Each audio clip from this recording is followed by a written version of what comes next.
여러분들 한 주간 무더운 가운데 지내느라고 고생이 많으나 생각이 들어집니다. 이제 입추가 되었는데 날씨가 여전히 계속 꺾이지 않고 더위를 계속 더워지는 것 같습니다. 근데 이 더위도 언젠가는 조만간 꺾어지리라고 생각이 들어집니다. 아무쪼록 여러분들 우리가 믿음을 가지고 인내하면서 더위를 믿음을 잘 견디면 좋겠습니다. 네, 오늘은 7번째로 예수님은 사람들의 그 행복을 바라셨다. 그들의 행복을 바라셨다. 그런 제목을 가지고 우리 함께 우리가 어떻게 다른 사람들에게 봉사해야 되는지를 배우겠습니다.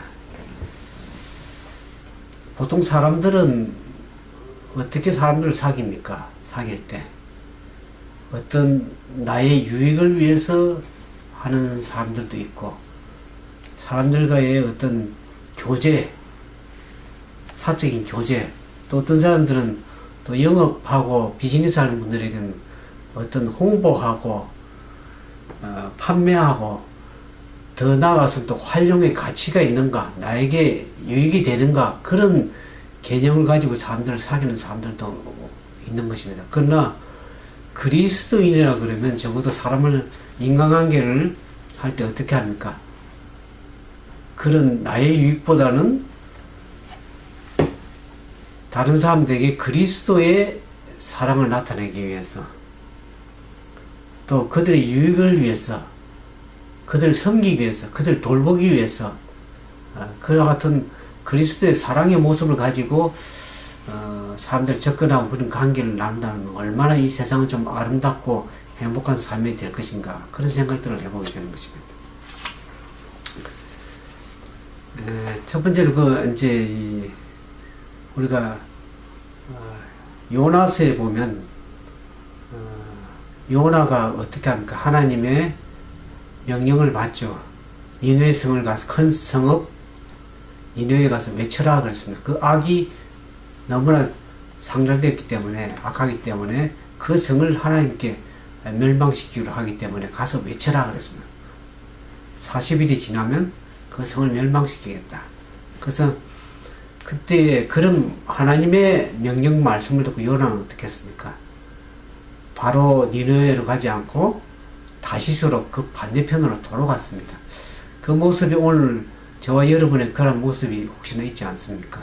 하나님 말씀에 불순종하는 요나라고 얘기하지만 오늘 저와 여러분이 얼마나 하나님의 말씀에 순종하고 살아갑니까?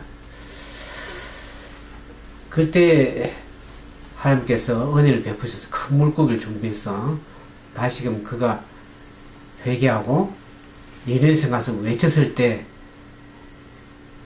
그 성읍이 자기가 가서 그렇게 외쳤기 때문에 그 성이 멸망당했어야 되는데도 불구하고 어떻게 하면 그 사람들이 진정으로 회개했습니다. 회개함으로 인해서 하나님께 그 성을 멸망시키지 않고 그 진노를 돌이켜서 멸망시키지 않기로 그렇게 뜻을 돌이켰습니다.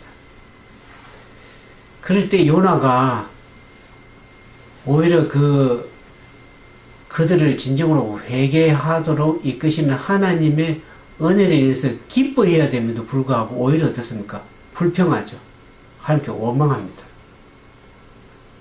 자기 자신이 거짓 선지자로 판명되기, 그것이 자기 위신, 자기 평판에 대한 것을 생각해 보니까 거짓 선지자 드러날 것이 두려워서 불평하고 원망했습니다. 하나님의 선한 그 뜻, 하나님의 사랑에 대해, 사랑과 은혜와 사랑에 대해서는 그가 알지를 못했습니다.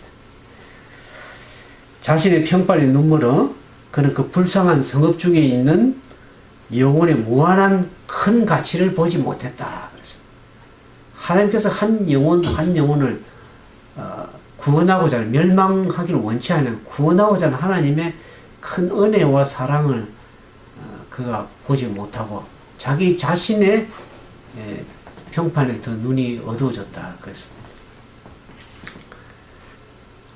그 같은 모습을 우리가 이제 좀 우리 자신을 바라보면서 우리는 다른 사람이 멸망한다는 그 사실에 대해서 어떤 감정을 느끼고 있습니까? 저는 이 말씀을 생각하면서 제가 요즘 와서 이제 재림에 대해서 많이 강조를 하기를 원합니다. 왜냐하면 이제 세상은 언젠가는 종말이 올 것이고 신속하게 이르러 것인데 베드로후서 3장에 제가 말씀을 드린 것처럼 이 땅은 불로 심판을 당할 것을 분명히 경고하는 것을 우리가 알면 재림이 임박했다는 사실을 강조해서 사람들이 구원에 이르게 해야 될 우리의 긴급한 전도의 사명이 있음에도 불구하고 우리는 잠잠해지는 것입니다. 얼마나 안타까운지 알 길이 없습니다. 다른 영혼의 멸망이 이르러 것을 생각하면 우리는 가만히 있을 수가 없겠죠. 예수님께서 우리가 그 누가복음을 보면 누가복음 19장에 예수님께서 예루살렘 성에 이제 입성하시면서 그 나귀 새끼를 타고 들어가실 때 사람들은 어떤 호산나 다윗의 자손이여 하면서 상당히 찬양하고 호산나를 외치는 그 모습 가운데서도 예수님께서 그 곳에 언덕에 이르러서 예루살렘 성을 내려다보시면서 어떻게 했습니까? 우셨습니다. 저 성이 멸망당할 것을 생각할 때 그 예수님의 구원을 받지 않고 그들이 어떻게 합니까? 여기 그런 얘기가 나오죠. 누가복음 19장 42절에 너도 오늘 평화에 관한 일을 알았다면 좋을 뻔하였거니와 지금 내 눈에는 숨겨졌도다 하면서 예수님께서 안타깝게 하시면서 마음에 멸망당할 영혼을 생각하면서 심적 부담감을 가지고 마음에 우셨다 그랬습니다. 오늘 우리가 조금 말씀드린 것처럼 니느웨 성에 외치는 요나와 예루살렘 성을 바라보시면서 우셨던 그 예수님의 두 기별자의 차이점을 바라보면서 우리가 무엇을 느끼게 되는 것입니까? 오늘 우리 마음속에 진정으로 영혼에 대한 사랑이 있는가? 다른 사람들의 행복에 구원에 관심이 있는가? 진정으로 다른 영혼에 대한 사랑이 있는가를 생각해 보게 되는 것입니다. 우리가 우리 시대에 이제 앞으로 재림이 이루어올 건데 우리가 다른 영혼들을 진정으로 사랑한다 그러면 외쳐야 될 것입니다. 재림을 외쳐야 될 것입니다. 영혼이 멸망당하지 않도록 외쳐야 될 것입니다. 그런 부담감이 오늘 저와 여러분이 있기를 주님의 축원을 드립니다.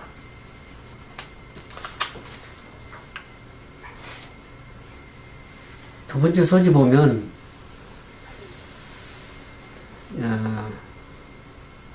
마태복음 8장 1절에 4절에 보면 예수님께 이제 지나가실 때 문둥병자가 다가왔습니다. 그래서 예수님께 하실 수 있으면 저를 깨끗하게 낫게 하실 수 있습니다. 깨끗하게 할 수 있습니다. 했을 때 예수님께서 어떻게 하셨습니까? 손을 내밀어 대셔서 깨끗하게 했습니다. 문둥병자는 그 당시에 격리되고 수용되어야 됐음에도 불구하고 어떻든 예수님께서는 말씀으로 하실 수도 있었겠지만 그 문둥병자가 손을 직접 대셔서 깨끗하게 낫게 하셨다는 것이죠. 베드로가 예수님을 3번 부인했지만 그를 예수님께서 부활하시는 어떻게 합니까? 그 베드로의 마음을 살피신 다음에 어떻게 하든지 다시 소명을 회복시키셔서 것을 보게 됩니다. 사도 바울은 어떻습니까? 고린도 교회가 바울의 권위와 영향이 다르게 여기지 않았지만 바울은 어떻게 하든지 어쨌든 그들을 위해서 봉사했습니다. 오늘 우리가 진정으로 예수님의 사랑을 마음속에 가니까 하나님의 사랑을 배운 자로서 다른 사람 영혼들을 향해서 어쨌든 그럼에도 불구하고 그들을 봉사하고 섬기고 그들의 유익을 위해서 봉사해야 될 그런 예수님의 사랑을 가지고 접근해야 될 것입니다. 왜 그렇습니까? 무조건적인 사랑만이 사랑이 사랑을 일깨우고 우리가 다른 사람을 진정으로 사랑한다 그러면 우리가 과거에 많이 우리가 그렇게 배워왔죠. 어떤 조건적인 사랑. 우리가 참 그런 죄인이기 때문에 조건에 맞는 반응을 하는 사람들이 그것을 우리가 늘 알게 됩니다. 그래서 진정으로 예수님의 사랑을 깨달으면 상대방의 반응에 따른 어떤 나의 반응이 아니라 어쨌든 그럼에도 불구하고 우리는 다른 영혼을 향해서 사랑을 베풀어야 될 것입니다.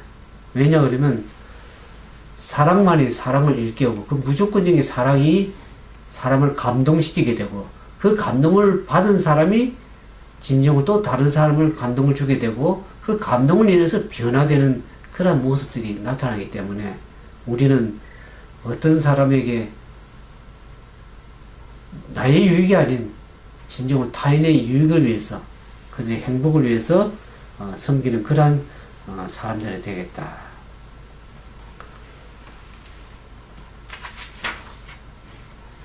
그래서 이 사람은 절대 실패하지 않는다. 그런 말이 있습니다. 요한일서 4장 16절에 하나님이 우리를 사랑하신 사랑을 우리가 알고 믿었노니 하나님은 사랑이라 사랑 안에 거하는 자는 하나님 안에 거하고 하나님도 그의 안에 거하시느니라. 예수님의 생애는 시작부터 끝까지 다른 사람을 섬기고 다른 사람의 유익을 위해서 봉사한 것을 우리가 알게 됩니다.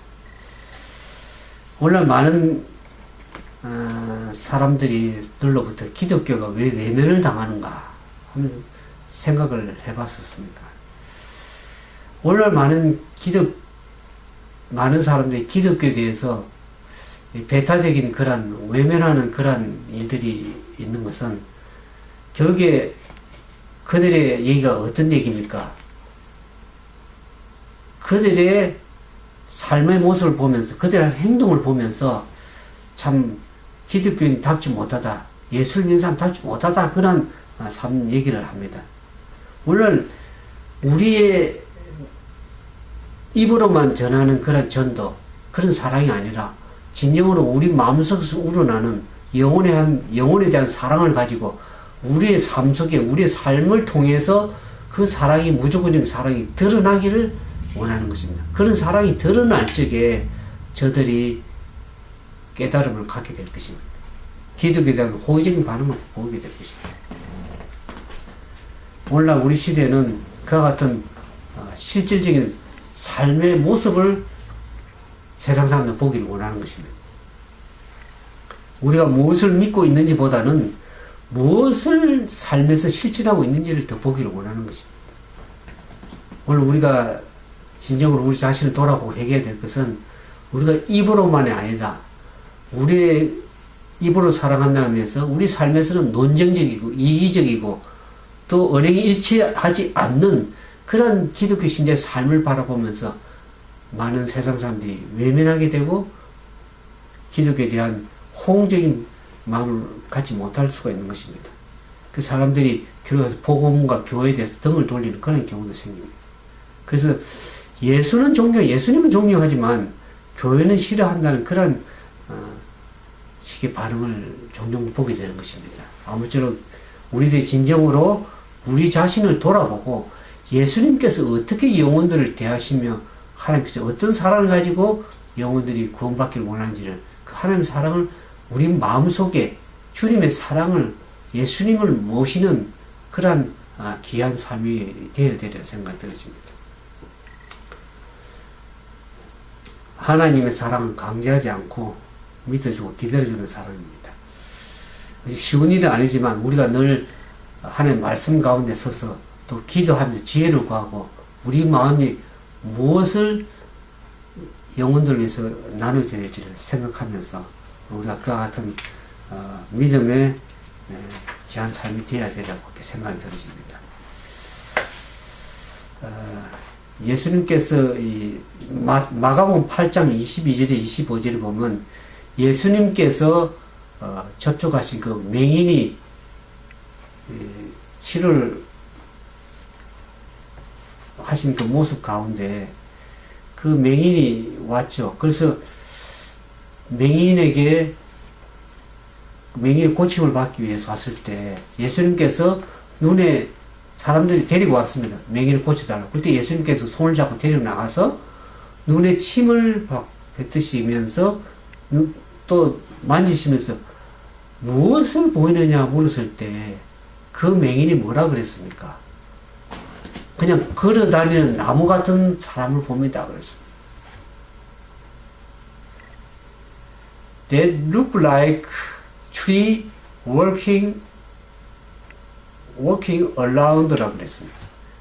그냥 걸어다니는 나무처럼 보입니다. 그랬습니다. 그때 예수님께서 다시금 두 번째 손을 대시며 갈 때 그에게 영적 시력을 좀 회복되어서 무엇을 보이냐 했을 때 그의 눈을 진정으로 열어주셨습니다. 보일 수 있도록 열어주셨습니다. 이 말씀을 보면서 오늘 우리의 삶 속에 세상 바깥 사람만 문제가 아니라 오늘 우리의 영적 시력이 회복되지 않아서 영혼들을 바라볼 때 무엇을 봅니까? 그냥 걸어다니는 사람으로 나무로 보일 수가 있는 것입니다. 오늘 우리가 다시 한번 재차 예수님에 가까이 가서 예수님의 주시는 그 사랑으로 우리의 눈이 안약을 발라서 라오디아 교회 교인들이 보는 그 겉면처럼 안약을 발라서 우리의 눈이 다시금 영적 시력이 회복되어서 영혼에 대한 진정한 사랑이 회복되기를 예수님이 원하시는 것입니다. 오늘날 우리에게도 영적으로 맹인된 그런 사람들이 많습니다. 영적 시력이 다시금 회복되어야 할 사람들이 우리 가운데 있는 것입니다. 우리가 그런 영적 시력이 회복되어서 진정으로 영혼을 그리스도의 사랑을 가지고 바라볼 수 있는 그런 영적 시력을 회복하는 그런 사람들이 되길 주님이 원하시는 것입니다.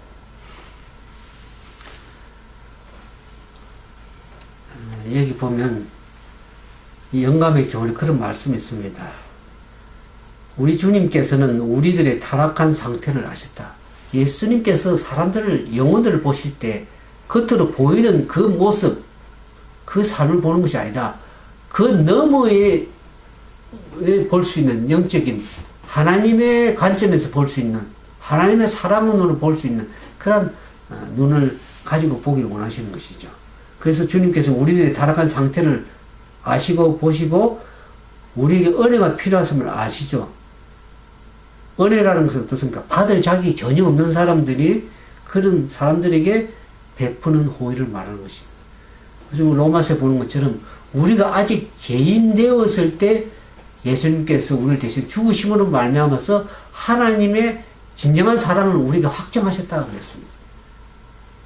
우리가 어떤 것들을 행동을 잘해서 뭘 잘해서 우리를 구원하신 것보다도 주님께서 우리를 전적으로 사랑하신 그 사랑으로 인해서 우리에게 은혜를 베푸시고 구원에 이르도록 하기 위해서 하나님께서 예수님을 보내주시고 예수님의 사랑을 우리에게 보여주시는 것입니다.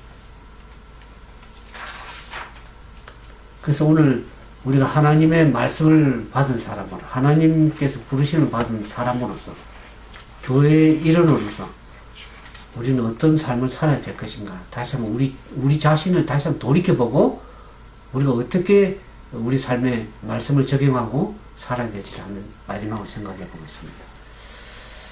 여기 보면 빌립보서 2장 3절에서 5절을 보면 아무 일이든지 다툼이나 허용으로 하지 말고 오직 겸손한 마음으로 각각 자기보다 남을 낮게 여기고 각각 자기 일을 돌아볼 뿐더러 또한 각각 다른 사람의 일을 돌아봐 나의 기쁨을 충만하게 하라. 너희 안에 이 마음을 품어라. 곧 그리스도 예수의 마음이니 그랬습니다. 교회 주인은 누구십니까? 교회 주인은 집사님도 아니고 장로님도 아니고 목사님도 아닙니다. 교회 주인은 예수님입니다. 예수님은 어떤 삶을 살았습니까? 이기적인 삶을 살지 않고 이타적인 삶을 살았다는 것을 알기 때문에 예수님은 섬김을 받으려 하지 않고 도리어 섬기려기 위해서 오셨습니다. 오늘 우리 교회가 존재하는 목적이 뭡니까? 섬김을 받기 위해서 교회가 존재합니까? 그게 아니라 지역 주민들, 영혼들을 향해서 섬기기 위해서 지역 주민들을 섬기고 이웃을 섬기기 위해서 교회가 존재하는 것입니다. 교회가 단지 교회 안에 있는 신자들만 위해서 있는 교회가 아니라 바깥에 눈을 돌려서 지역 주민들을 향해서 이웃을 향해서 눈을 돌릴 줄 아는 그러한 교회. 그래서 좋은 나무가 되기를 하나님 원하시는 것이죠. 그래서 예수님처럼 섬기는 그런 교회. 그래서 무엇으로 이웃을 섬겨야 될지를 우리가 좀 성령께 지혜롭고 그건 깨닫는 교회가 되기를 원하시는 것입니다. 우리가 그와 같은 교회가 될 때 예수님께서 높임을 받으시는 것이죠. 오늘 우리의 최우선에 고려해야 될 것이 항상 나 자신이 아니라 타인인 것을 알게 됩니다. 우리가 영혼들을 향해서 침례를 주는 동기가 뭡니까? 내 이름을 높이기 위해서입니까? 아니면 교회의 어떤 저들을 이만큼 한다 하는 그런 어떤 권위를 목회자의 실적을 교회를 가시하기 위해서 그런 실적을 높이려고 하는 것인가? 아니면 진정으로 지역 주민을 사랑해서 그들이 진정의 그들의 행복을 위해서 그들을 위해서 섬기는 그러한 교회로서 존재하는 거라는 우리가 생각해 보길 원합니다. 오늘 진정으로 교회의 사역의 핵심 동기가 무엇이 되는 건가? 진정으로 타인의 유익을 위해서 지역 주민들의 행복을 위해서 그렇게 하는가? 진정으로 예수님처럼 타인을 위한 마음의 선한 동기가 되어서 섬기는 그러한 개인, 그러한 섬기는 교회가 되기를 예수님께 원하면서 오늘 말씀으로 배우는 것입니다. 아무쪼록 오늘도 여러분들 삶 속에 좀 우리의 영적 시야를 좀 시력이 회복되기를 원하는 겁니다. 여기 보면 영감의 경우에 축복의 통로에 대해서 이렇게 얘기합니다. 우리가 다른 사람을 도와주기 위해서 노력하는 중에 스스로 자살한다 그랬습니다. 빛과 축복의 거룩한 통로로 자신을 놓을 때 우리는 진정으로 자라나고 성숙하게 되는 것입니다. 그런 사람들은 하늘로부터 끊임없는 지혜를 받게 된다고 합니다. 그래서 그리스도와 점점 더 하나가 되고 주님을 위해서 봉사하게 되고 주님을 위해서 일하게 되는 것입니다. 마지못해서 하는 것이 아니라 진정으로 그분의 사랑을 깨닫게 되면 우리가 진정으로 다른 영혼들을 향한 유익을 위해서 행복을 위해서 봉사하는 가운데 점점 자라나고 지혜가 자라나고 영적 지식이 자라나서 진정으로 하나님을 온전히 섬기며 이웃을 섬기며 온전한 하나님께 영광을 돌리는 그런 귀한 삶이 되는 저와 여러분 되길 바라면서 말씀을 마치겠습니다. 함께 기도하겠습니다. 사랑과 자비가 많으신 거룩하신 아버지 하나님, 오늘 저희들을 사랑해 주셔서 주님의 자녀로서 또 살 수 있도록 은혜 주시고 부족하고 연약한 저희들에게 예수님의 십자가의 용서와 사랑을 무조건적으로 베풀어 주셔서 오늘까지 이 시간 주님의 은혜와 사랑 가운데 거할 수 있었음을 인하여 감사를 드립니다. 우리는 너무나 연약하여 또 때로는 악해서 하나님의 진정한 사랑을 깨닫지도 못하고 자신의 유익만을 위해서 구하고 자신의 안위를 위해서 섬기며 봉사하는지 알 길이 없습니다. 다시 한번 우리 마음의 영적 시력을 회복하고 하나님의 사랑으로 회복된 사람으로서 진정한 이웃을 섬길 줄 아는 하나님의 온전한 기별자로서 설 수 있도록 우리를 이끌어 주시고 성령께서 지도해 주시고 인도해 주시기만을 간구드립니다. 우리가 그전에 알지 못하고 믿음이 부족해서 온전히 섬기지 못한 그런 허물과 죄를 주님 앞에 용서를 구합니다. 우리 아직도 변화되지 못하고 바로 서지 못한 우리 자신을 용서하셔서 그리스도의 사랑을 다시금 깨닫고 성령의 지혜를 구하고 성령의 은혜를 가지고 영혼들을 향해서 나아갈 수 있는 우리 모두가 되도록 축복하셔서 우리를 통하여 그리스도의 아름다운 사랑이 흘러나갈 수 있도록 축복의 통로가 다 될 수 있도록 도와주시옵기만을 우리를 죄 가운데서 구원해 주신 우리 주님 예수님 이름으로 감사하며 간절히 기도드리옵나이다.